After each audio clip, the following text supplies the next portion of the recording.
pledge allegiance to the flag of the United States of America and to the republic for which it stands, one nation under God, indivisible, with liberty and justice for all.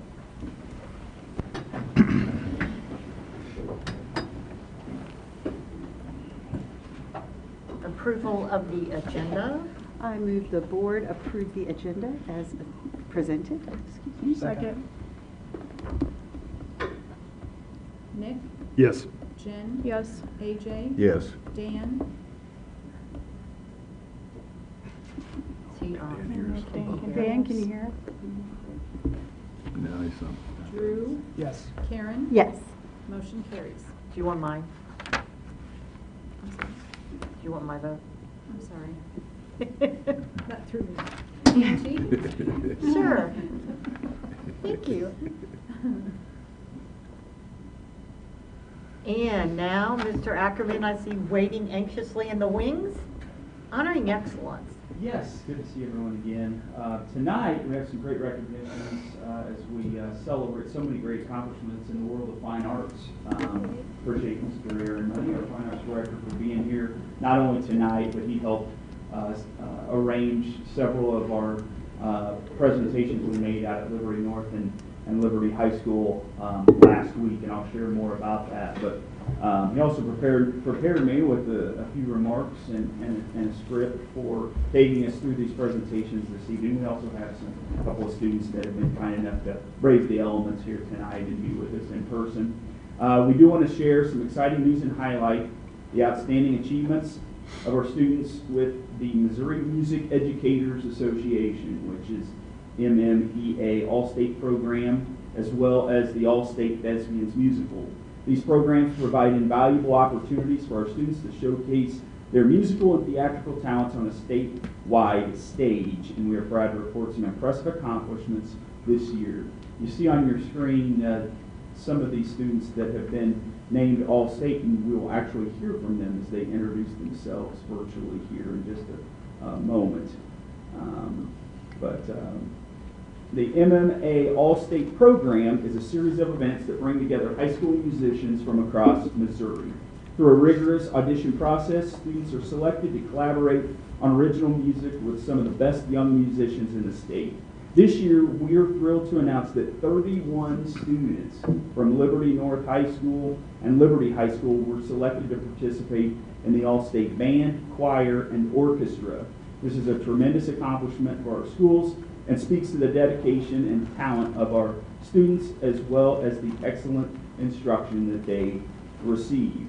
One of those students with us tonight is Liberty High School senior Langston Turbett, who received all-state recognition in 3 categories, that being band, orchestra, and choir. Langston, if you would come forward, we have a certificate to present to you. Congratulations. Pretty rare feat, obviously, Mr. Money. Yep. That is the first time for Liberty High School that we've ever had that. Awesome. Way to go. Way to go. Nice job. Congratulations. In addition to the traditional ensembles, MMEA also includes the All-State Collective Ensemble, an exciting program where students work with industry professionals to create original songs, bringing together a variety of instruments and musical styles. We are also proud to highlight that MMEA offers an all-state children's choir. You may have seen this promoted a few weeks ago as for elementary students. This program mirrors the audition process used for high school students and provides younger musicians with the same valuable experience of working with other talented singers from across the state. And we actually had 2 students this year named with this distinction, that being Finley Frank from Shoal Creek Elementary and Cecilia Reams from Kellybrook Elementary. Cecilia was going to be with us tonight. Finley could not make it, but Cecilia, unfortunately, was ill today, could not make it, but we will be sure to come out and present them with their awards. You see their beaming faces there on your television monitor there in front of you. So let's give them a round of applause. All-State Thespians Musical as we move on. On the theatrical side, we have students who were selected for the prestigious All-State Thespians musical. This year, 7 students from Liberty were chosen to perform in the production of Sweet Charity at the Steeple Center in St. Louis. It is a rarity to have this many students from one school district selected for the show, and it reflects not only the hard work and talent of the students, but also the support and guidance from our theater faculty. The production of Sweet Charity gave our students an incredible opportunity to perform at a high level, and being part of such an esteemed program will have a lasting impact on their future artistic endeavors. And tonight we wanted to personally recognize one of our All-State members, hailing from Liberty North High School. It's Alexa Malone. Alexa. Congratulations. There were several that we were able to recognize again at Liberty High School and Liberty North. We had the cameras rolling on Friday, and Denise, we have a video. I think it's just like a minute long as the students from both schools introduce themselves. My name is McKenna Dorman, and I was in the My name is Olivia Dolton, and I was in the All-State Theater Performance and All-State Choir. Hi, my name is Adriana Turvitt, and I was in the All-State Theater Performance. Hello, my name is Jordan Nassim, and I'm a part of the collective and All-State Choir. Hi, I'm Langston Turvitt, and I was a part of All-State Choir. Hi, I'm Matthew Fong, and I'm part of All-State Orchestra. Hi, I'm Michael Thong, and I'm part of All-State Orchestra. I'm Jillian Calder in All-State Orchestra. Langston Turvitt, All-State Orchestra. I'm Camden Finley in the All-State Band. Matt Smith, first alternate, All-State. Langston Turvitt, Jazz Band, honorable mention. Kayla Nelson, All-State Orchestra. William Canning, All-State Band. Miranda McCarter, All-State Band. Alyssa Fleener, All-State Band. Seth Nickel, All-State Band. Connor Kowalski, All-State Band. Tony Monaco, All-State Theater. Tommy Monaco, All-State Theater. Alexa Malone, All-State Theater. Caden Barner, All-State Theater and All-State Choir. Ava Powers, All-State Choir. Noah Atronetta, All-State Band and Choir. Natalie Coleman, All-State Orchestra. Preston Elliott, All-State Orchestra. So what a group, again, introducing themselves to us. Let's give them another round of applause. And I would like to take credit for that little clever ad, as Langston got 3 shout-outs within that. That actually goes to Danae Roller at Liberty High. She had that clever idea. So he made 3 cameos throughout that segment. Nicely done. Mm-hmm. Absolutely. We also wanted to make mention of some exciting news coming up. In addition to individual student achievements, we're also proud to announce that 2 of our ensembles were selected to perform at the MMEA conference this year. These ensembles represent the best of our district's musical talent, and as you can see on your screen, one being the Liberty High School Chamber Orchestra under the direction of Michelle Davis, and then the Liberty North High School Concert Choir led by Brian Hartman, Sam Davis, and Kurt Connect, yes, as accompanists.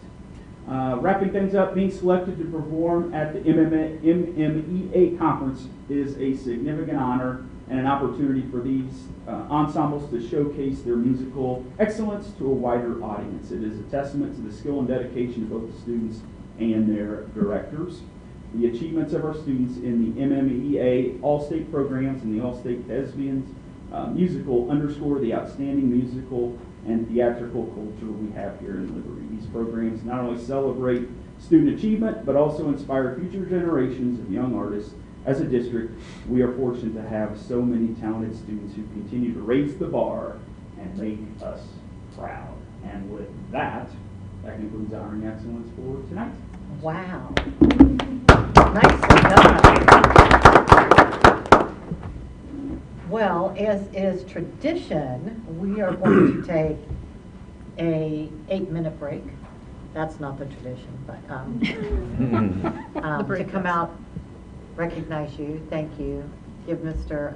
Money a nice little pat on the back, and then we will return to continue our meeting.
consent agenda is that our adopted rules of parliamentary procedure, Robert's rules, provide for a consent agenda listing several items for approval of the board by a single motion. Documentation concerning these items has been provided to the board members and the public in advance to assure an extensive and thorough review. Items may be removed from the consent agenda at the request of any board member. I move the board approve consent agenda items 3.1 through 3.7. Second. Nick? Yes. Jen? Yes. AJ? Yes. Dan? Yes. Drew? Yes. Karen? Yes. Angie? Yes. Motion carries. Okay. And now on to, why does my computer not move as fast as I want it to? Reports from the administration. Thank you. First item this evening is our Innovation and Learning Report, and so we'll turn it over to Dr. Moore. Good evening.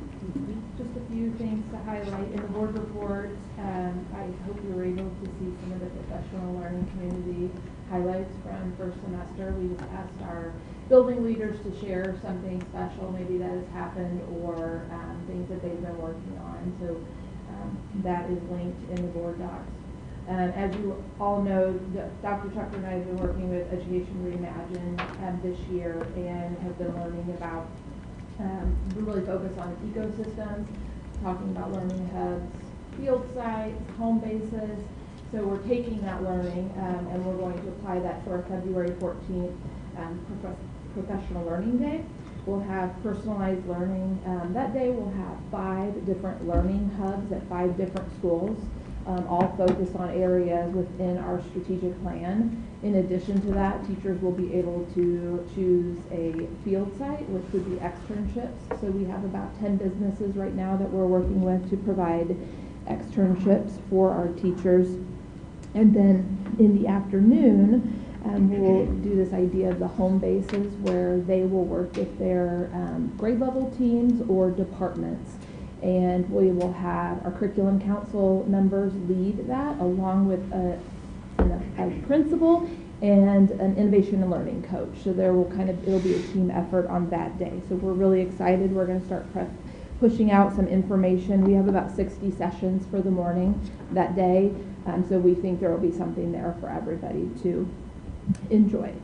Also wanted to share that this Thursday there will be a coffee with the community, and we will have students speaking about their real world learning experiences. So we hope you were able to jump on and see that. Also wanted to share, today I had the opportunity to go with Corey, who does a lot of our videos for us, and we went and highlighted a student at Liberty High School who is, I've talked about him before, he's a sophomore.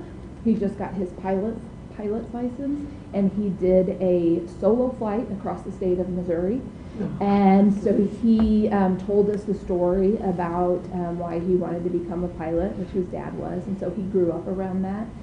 But then he really started talking about the skills that he acquired through that, and it was a great conversation. We'll have a video out hopefully in the next week or two that we'll be able to share on Asher. And then finally wanted to share that we have a walkthrough tomorrow at Franklin Elementary. They are doing wonderful things this year with regard to MTSS and then graduate profile portfolio. So we're excited to get a little more glimpse into what they're doing, and we hope you can join us for that. That is all I have. Any questions of Dr. Moore? I couldn't get the link for the PLC highlights to work. I thought maybe it would work tonight, but it's still not working, and I would love to read that. So can I? Okay. Thank you. Yep. Absolutely. All right. Thank you, Dr. Moore. Next is Student Equity and Access, and we will welcome Dr. Andrea Dixon-Seahorn. Good evening. Please be patient with me. I told Nick that I forgot my glasses. Things look a little bit different without them on. The first thing I wanted to share is with regards to our SMARTY goals and equity action plans. This is the time of the year where we have our mid-year check-ins, and so I'll be leading those conversations with our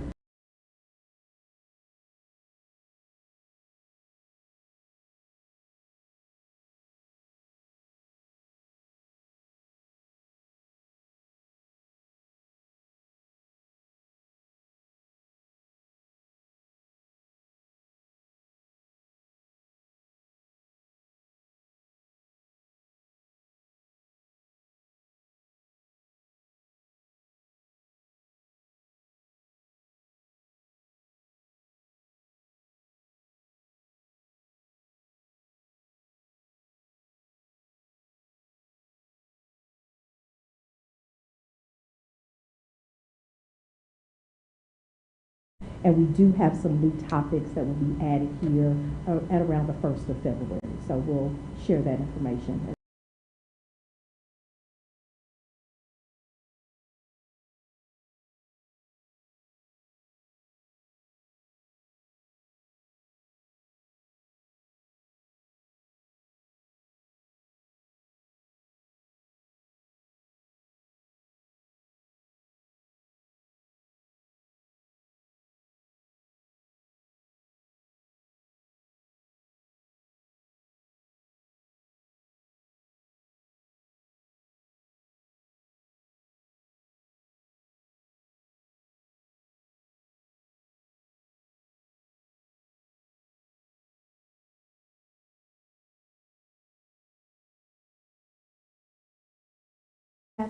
Games, food, particularly desserts, and an opportunity to just make new friends with people from diverse backgrounds and cultures. So all are welcome to attend.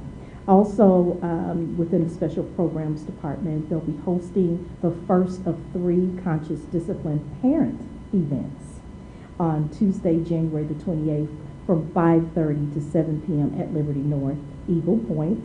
The primary audience will be parents and guardians of pre-K and elementary age students. And this January session will be content-based for families to begin their journey of learning about and in what way they see appropriate to incorporate conscious discipline strategies as part of their parenting toolbox. So very excited about that. And those were the main updates I wanted to share with you this evening. I think I made it pretty well without spectacles.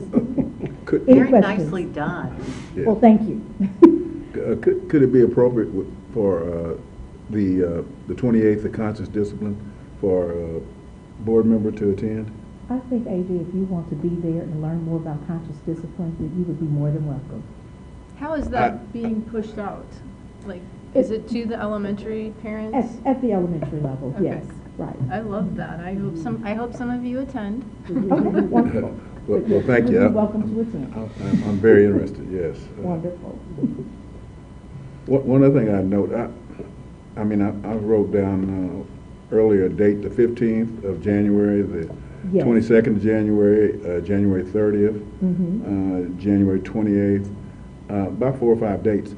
What I'm saying to that is that it tells me that our district staff is very engaged, and many of these events involve parents, and so Yes. I think that's contact, and they should be able to be hearing the story of Yes. what Liberty Public Schools is about also in that context, but in a broader sense, how meaningful and how engaged the district staff is with parents and students. Yes, very intentional. After school. Yes, thank you for that feedback. I mentioned this to an ELD teacher last week, but I like that they're being held at the high school, even though they're elementary age parents, because I think having those events at the high school gives those kids a taste of what's to come, Yes. and the parents, and just getting people in those buildings to get them used to it, because eventually when they do join these high schools, it will be a less scary experience. Absolutely. So I thought that was great. Thank you. Other questions of Dr. Dixon Seahorn? Thank you. Thank you so much. Thank you. Next is our finance report, Ms. Cindy Sullivan. Good evening. I have 3 donations to recognize this evening. An anonymous monetary donation of $1,500 to the Lewis and Clark Care Fund to assist with student needs. An anonymous monetary donation of $500 to the Nutrition Services Department to be used to pay student lunch account balances, and a monetary donation of $1,000 to the Liberty Oaks Angel Fund to provide support to Liberty Oaks families. Very generous of those folks, and if they're listening, we do appreciate those donations, and despite the fact they didn't want to be recognized, I know who they are. A couple of things I wanted to share with you tonight. We're halfway through the year, and as we start looking forward to next year's budget, there are just some benchmarks that I want to share with you on the revenue front tonight. The foundation formula is currently being paid out at 98%, so that's a 98% proration, and that is simply because the revenue isn't coming in to support 100% payout yet. We're still hoping that the signs point to that getting up to 100%, but If it doesn't, I wanted to let you know that that 2% is about $1.4 million. And to put that in perspective to you, that's about 73% of the cost to fund steps for all schedules on the salary schedule. So while it may not seem like a lot, it is significant to us. So hopefully we will reach that 100% payout. So those are things just to keep in the back of your mind as we look forward to next year when we're talking about foundation formula. On the same front, transportation is being paid out at 98.54% for a different reason. The entitlement came in higher than the appropriation, so districts spent more than was appropriated. And so DESI will be taking an ask for additional monies to fulfill that funding at 100% when the legislative session gets to the budget discussion. So that's about $80,000 of revenue right there that we could stand to gain if that appropriation is funded. And then our personal property tax collections came in for the first payment last week, and they're fairly good, fairly consistent with what we've seen in prior years. And year to date, we've received 86% of the budgeted revenue. So that's pretty typical, and so I'm very pleased with that and hope that we get to the 100% or as close to it as we can. Another note on the senior real estate property tax relief, to date, there have been 5,400 applications submitted in Clay County. And that is, they think there are between 30,000 and 33,000 eligible properties that could apply for that relief. So that's between 16 and 18% of the eligible properties have put in an application. 1,600 in person, 3,800 online. In their publications, they have dates where they have set up times to assist taxpayers. So they are thinking that those dates will boost that in-person applications since people are waiting to receive help to fill those out. So the deadline to complete that application is March 31st. So I'll continue to update you as I get information from the county clerk. But she is very generous in sharing that information with me today. So, and I don't know how many properties in Jackson County are eligible, but throughout their application process, they received 19,000 applications. And I would assume they have far more eligible applications than we do. Nobody had that detail, but they did know they got 19,000. So more to come on that. I have no dollar amount for that, but just a report out on what they've seen as far as applications. And nobody could really tell me if they thought that was good, bad, or less or more than they expected. Since it's the first year, I really don't know what to expect. And keep in mind that going forward, you have to renew that application every year, so it doesn't just continue. So it'll at least give us a start to benchmark maybe where we'll be in future years. So I thought that was information that was worth passing along to you. Thank you. And lastly, Audit and Finance Committee did review the financial statements and did not have anything to pass along to you tonight. That's what I have for tonight. Any questions of Cindy while we have her? Do you know how many of the Clay County applications fall within our district boundaries, or did they provide that information? They are not yet able to break it down like that. I assume when they start working through them more closely that they will have that information, but not yet. Okay. But it's the first time we've gotten some information. Yes, I was so happy to get it today when I called. I called and talked to the assessor and the county clerk both just to see what they could tell me, and was really happy to get that. So, Ms. Sullivan, do they go from that point to being approved to then, or is it you filled it out and it's going to happen? No, they do have to be looked at. So Okay. it's not an automatic. I think you have to upload information to prove your property taxes have been paid and prove that you are the owner of the property and that you are of age to apply, I believe. So there's probably a review process of that. It just seems like a very time-intensive process. I've heard it's actually very easy.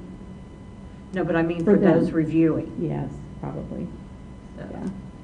interesting. Thank you. Yeah. Anything else for Mrs. Sullivan? Okay, thank you. Next then is our operations report, Mr. Steve Anderson. Good evening. I thought I'd start with a quick bond update before I get into the regular report. So everything's going well and on time, and even I noticed out in the cold weather here, they've been the crews have been out and about, so everything's kind of tracking as we have been expecting here the last couple months. The next big project to finish up is Epic. They expect that about this time next month that they'll be wrapping up, which we're all excited for. Also tonight we did approve the latest bid package for a pretty significant part of the bond, and that was for Donovan and Ridgeview with HVAC and roofing work. Roofing work at Donovan, HVAC at both. Good news there is that came in about $1 million under what we had projected. That's good news. Bad news is we will quickly reallocate that to Heritage, which has some foundation issues. And more on that next month when we have the Heritage bid opening in front of you all. From the operations report, just a few items noted in the grounds report. Just a project they're working on at Lewis and Clark I thought was interesting and worth noting. They've kind of partnered with them to do a story walk project where I think they erected about 17 or 18 posts that they could put chapters of a book so kids can walk, read, go to the next post, get a little exercise in while they're reading. So I know the team was excited to help them out with that project. Also, the copy center, we've kept that process of transitioning from the copy center to the new model. I think that's been going quite well. Talked and met with Jason Bright today. I think that transition continues to progress as well as we had hoped. We will be entering into a more formal agreement with Staples, who's going to handle some of that outsourced curriculum work. And Jason has gone as far as tested that a little bit. The costs are very reasonable. The time turnaround is just a few days. So we feel really good about having that set up and ready to go here before too long. And the other thing I wanted to mention, we have two individuals that have worked in the copy center a long time. One of them, Miss Heidi Dawson, has been over there 25 years. She'll be retiring here next week, I believe. Just wanted to recognize her for all the good work she, of course, has done within that department. And then Leslie Henderson is the other part-time person over there. She'll be rolling into Jason Bright's staff to help as they transition to the new building, especially with some of the coordinated work between nutrition services and his department. So we will certainly keep her busy. The last thing I wanted to send a thanks out to our transportation department. Jen was asking me earlier. Our cold start crew, we have about 7 or 8 guys that come in bright and dark and early, about 4 a.m. So they show up to kind of get the fleet up and running. We have a really good program. We've invested the right way down there and had no issues this morning. I don't think that was common with other districts across the metro. And so that fleet was ready to go. So the person who runs that, he's one of our drivers, is Casey McCormick, and then our mechanics team led by the lead mechanic, Kevin Downing. I just wanted to kind of call their names out as well, so thankful for the work they do. Yeah. With that, be happy to take any questions. I just have one quick question. I think I read this right, but it looked like the free and reduced lunches increased fairly significantly between last year and this year. Is that just because of the information that was sent out? And I feel like there was a reason for that. I think there's been and there has been for some time, a really strong partnership with our folks and Dr. Dixon Seahorn's folks, and of course Julie's folks at the building level. And I think they've just gotten better and better at that. I would also say that we've been a little more stringent in how we enforce those who have not been paying and keeping up with payment. And have, as a result of that, moved more folks over to free and reduce, which was part of the objective there. Last, I think, as you will recall, several years ago, we moved a lot of our kids' zone discounts, device insurance discounts. The whole discounting program that we have across the district is rooted in free and reduced status, which is more motivation. So people have, if they're not interested in lunch, they have other reasons to get that. So I think all those things combined has really kind of helped move that number closer to where it needs to be. I had a conversation with one of the SPED teachers from the high school who is over the moon with the improvements made to the 100s. because I know being a special ed teacher that special ed does not always get the nice locations. And she was aware of that as well. And we had a nice conversation about how exciting it is to go into that space and be able to work with her kids there. So I just wanted to pass that along. Appreciate it. I was at Heritage today and I can't wait for our tour. Yeah. It's really good. Turned out really well. It's really nice.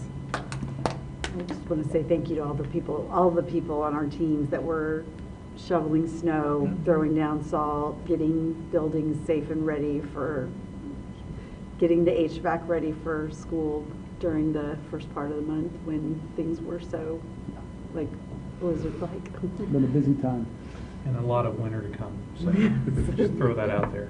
We'll see. We're still in January? Please, Is that no. what you're saying? Other questions of Mr. Anderson? Thank you. Next then is Human Resources with Dr. Sarah Marriott.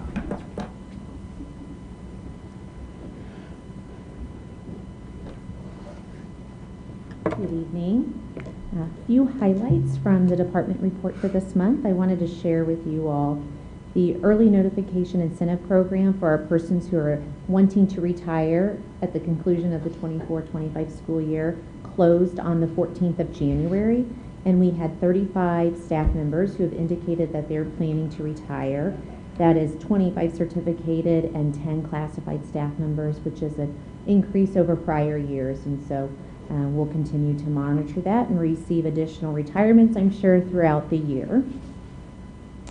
We launched, as I shared in our last meeting, a new employee assistance program, EAP provider, for our staff members, and we're excited to share that that began on January 1st. And one of the key features is that employees as well as their dependents are all eligible to receive up to 4 counseling visits per incident or per session or per episode. And so if there are other incidents in which staff members or their dependents would like to receive counseling services, they would be eligible for that. So it's a great service that we can provide our staff members, and through, I have to share Rebecca Fisher's efforts, our wellness coordinator, that information is being more highly shared with our buildings and our staff members and our departments. So I think that access is being increased as well. Regarding our annual report, in the 24 calendar year, we hired 446 new employees for the Liberty Public School District. So we welcome those, and our goal is to continue to increase the number of high-quality applicants as well as diversify our applicant pool and persons that we hire in the district. And so we are working very hard already on recruitment efforts and starting some hiring for our 25-26 school year. So that is well underway. And then the last item that I want to share with you is that we regularly host on an annual basis several student teachers. This year we had 29 student teachers in 2024 in the district. That represented 15 colleges and universities around the areas.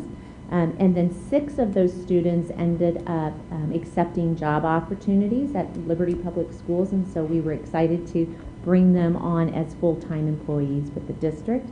And we're excited to see what our host of student teachers are for this semester, as well as looking forward to next year. I'll take any questions if you have any. So how many student teachers will be there for spring? Ooh, I am going to turn to Dr. Moore. Do you happen to know how many? I didn't mean to I put you can on the find that. spot. I will find that out and share that back. I'm just great though that we got 6 of them to stick around. Mm-hmm. That is always very exciting. And do you guys also keep stats when they come in, like if they came from Liberty to begin with? Yes. Okay. Yes, we do. Mm-hmm. I always think that that's just such a great compliment to the district that they come Yes. back. I do know that there are some schools, universities, that encourage you to do your student teaching not in the high school in which you attended. So sometimes that is a factor in us having more student teachers that went to Liberty High School or Liberty North High School. Is there some explanation for the variance from year to year? Like this year, it looks like there were 29, but then there were 62 last year. How do you explain that variance? And there were like 54 the year before that, so. Well, one of the key pieces regarding that variance is that there are fewer and fewer students going into education. And so we're really seeing that trickle-down effect, of course, in the student teaching experience as well. And so while we want to maintain those numbers, we do anticipate that that will continue to be lower numbers than prior years. And then there's just going to be some general variance regarding what that university, like I just shared, where they will be allowed to student teach, perhaps what program they're wanting to student teach in, as well as just geographical location. So there's lots of factors that make that go up and down every year, but I do anticipate that that overall student teacher number will be on the decline. Other questions of Dr. Marriott? Okay, thank you. Thank you. The last item then would be my report to the board, and I guess officially Happy New Year as we start the second semester. And as we all know, and our business and services team and HR departments can certainly attest to, during the second semester we live in multiple camps as it relates to finalizing this academic year, engaging with operations and planning for summer school, HR with staffing, the business services department as it relates to all things related to the budget. That then takes us into the coming year, the 25-26 school year. So the spring semester is typically busy in school districts, and we anticipate that. One of the first pieces that you all did earlier in December was approving the December action item tied to next year's school calendar, both for the district as well as Epic Elementary. And while you saw kind of the more formal nuts and bolts documents, we have cleaned those up for presentation on our website as far as a public viewing document. So I encourage people to check those out on our webpage. In addition, we appreciate everyone's patience as we navigate the winter months, as has been shared this evening from earlier this month, and a few cancellations to this morning's cold temperatures. But it really is a concerted effort to do what's best for our staff and our students and our community, with, like we said, more winter to come. One of the things that is increasingly important to consider was the legislature's decision last spring session regarding school calendars and the 169-day provision, as that being the requirement for school calendars, along with a bit of an incentive as far as some related resources or revenue associated to that. And so districts are applying that new provision to their calendars to see where they fall when it comes to inclement weather. We are no different. As we know, we had 2 traditional snow days, and then we've leveraged some AMI days or alternative methods.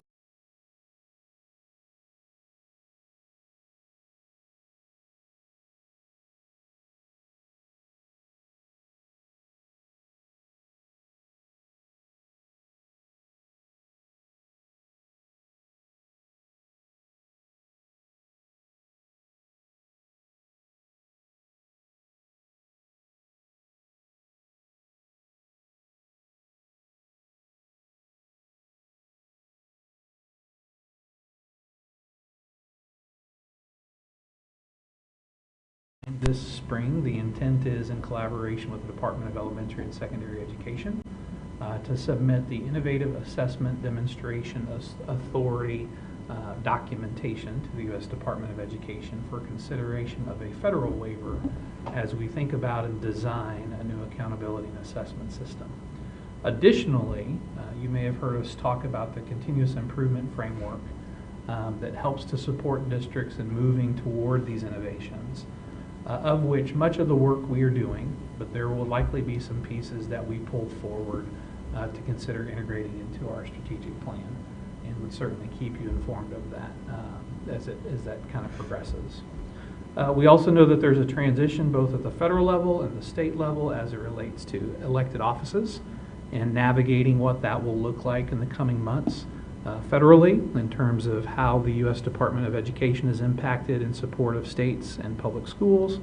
At the local state level, at the state level, welcoming a new governor and listening to his ideas and thoughts. The State of the State address is scheduled for later this month, January 28th. Governor Kehoe has already announced a desire to expand school choice efforts, but then has also extended an opportunity to engage with others and their ideas as it relates to working alongside them to support good ideas and good work. And so we look forward to engaging on both levels. Additionally, with the start of the Missouri legislative session, you're already seeing a lot of bills gaining traction as it relates to education. We were talking about one earlier related to special education, another one related to some definitions as it relates to student performance and performance levels or categories that we're walking through. I would encourage you to keep apprised of what's going on legislatively through a variety of updates. Namely, for the board, it would be through the Missouri School Boards Association and their periodic updates as it relates to traction and what's going on in Jefferson City. With that said, would certainly open it up for any questions or comments from you all.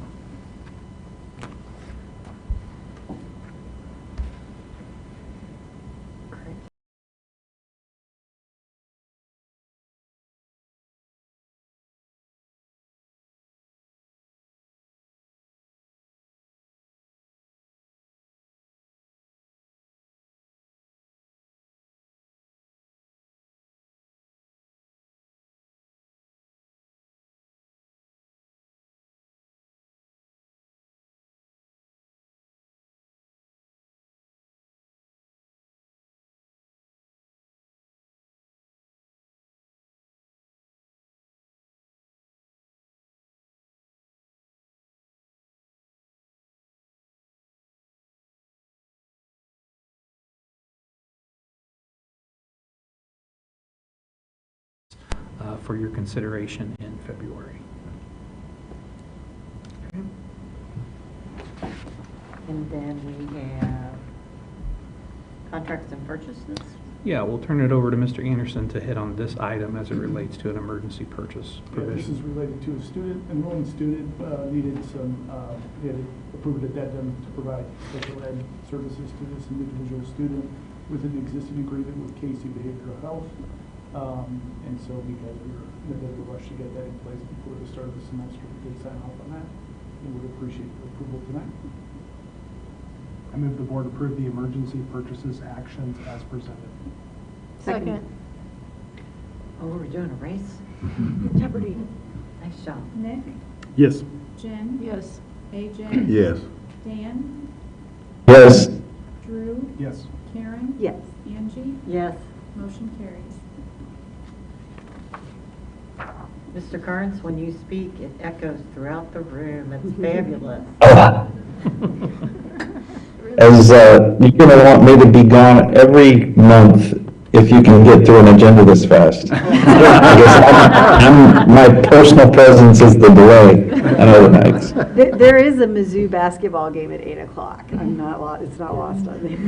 I wasn't going to say anything, Dan, but I noticed. I knew you would. Legislation and advocacy for Board of Education. I am going down to Jefferson City on Friday with a teacher, Christina Bartholomew from our ECC, and Amy Nutzman, who's an All 53 instructor. We are part of a DESE committee of practitioners on just an annual meeting for giving input on 504 related DESE matters. So that's something we're doing. It's just kind of an input thing. MSBA is doing advocacy workshops. Luncheons. Where do they? The luncheons. The luncheons. Well, they're just Zoom meetings over lunch. Yeah, over lunchtime, Yeah, over, whether yeah, you're so eating you or can not. eat and listen. Yeah. And those you just need to register for, but who? I did it Friday. Did you go Friday?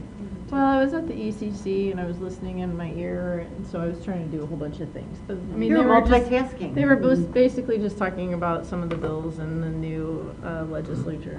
Nothing very specific, just kind of across the board. But I think there's 4 more scheduled. Between now and Advocacy Day? No, I think between now and May. Yeah, they got Spread out. feedback that instead, because they used to do them all in March. Yeah. And they got feedback that they would prefer from board members to do 1 a month so that people can Okay, keep that makes sense. apprised as Yeah. they go along in the session instead of 4 right before Advocacy Yeah. Day. Advocacy Day is in March. Who's doing that? Do we know who's doing that? I'm going. I'm going to go. I'm going. Okay. I was just going to echo what Dr. Tucker said from the standpoint of staying apprised. I mean, we've got 20 board policy updates that are all tied to 727. We've got discussions about impacts of changes to property taxes and some of these things that we're going to continue to deal with, 169 days, and some of the eroding of what I would say is local control for school districts. And so just further echoing that these things impact how we operate and impact how we work and impact how we plan and impact the policies that we put in place. And so it's very impactful. Not going to be any different this year. Yeah. Anything else on legislation and advocacy? Upcoming dates, as I said, March 11th is Advocacy Day. COSBA and NSBA annual conferences are coming up in March and April respectively. COSBA, Denise, where's COSBA this year? Do you know off the, I don't, because I apparently have not paid attention, but I know NSBA is in Atlanta. COSBA is also in Atlanta. I thought they were. Oh, okay. So if you are interested in attending, please let Denise know sometime before the end of next week or the 31st or the end of January. I don't have a calendar to look at. Let me look. Yeah, by next Friday. So if you could let her know if you're interested in attending either one of those, she will be happy to help you out and take that information. But that way we can hopefully get good lodging and then plane reservations that don't get you there at crazy hours. There are multiple study session board meetings, walkthroughs. Franklin is tomorrow. Next week is MMEA performances down at the lake. I know several of us will be there for that. Any other board remarks? Just going to thank Dan and Karen for deciding to join us again. Yes. So Thank you for serving again. Appreciate you both. I'd like to note that I'm getting this name right. The Liberty High School J Blues Ensemble performed on yesterday at the ML King celebration, and they truly had a great sound. And I love their attire too. They were in uniform, and I thought that was unique in itself. It said a lot about who they are. But want to thank the district's leadership and support of this event. It really makes a difference in terms of meeting here. People just love this venue, the parking, access. So it's worked well. Steve and I were talking. We think the numbers were maybe higher than last year, and considering how cold it was, it says a lot. But it was a great event. I've gotten positive responses, and so I think it's a good way to get your mind. I'm trying to think. There's a Luke out of Cool Hand Luke.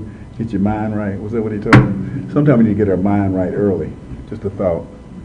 And the polar vortex always seems to kind of trickle south around that event. Yeah, I got a granddaughter in New Orleans who's dealing with snow. There you go. She's got a snow day tomorrow. Yeah, it was a nice event. To the speech and debate departments at both high schools, what an amazing job. Yeah. Totally enjoyed being able to debate, not debate, judge debate. It was fun. Learned more things than I knew were possible over a weekend, so. But they, both the students and the debate staff did a fabulous job in putting that together and making sure it ran and letting us out early on Saturday so we could see the football game. That's right. Very important. So, and the fact that they got to have it this year, so. Yes. Martin It is. Luther King weekend is also always a little dicey, and they frequently have to cancel, so that was nice. So, anything else? I move It's, go. I move the board adjourn. Second. Nick? Yes. Jen? Yes. AJ? Yes. Dan? Yes. Drew? Yes. Karen? Yes. Angie? Yes. Motion carries. 8 o'clock, Dan. Dan, I was just joking. Thank you.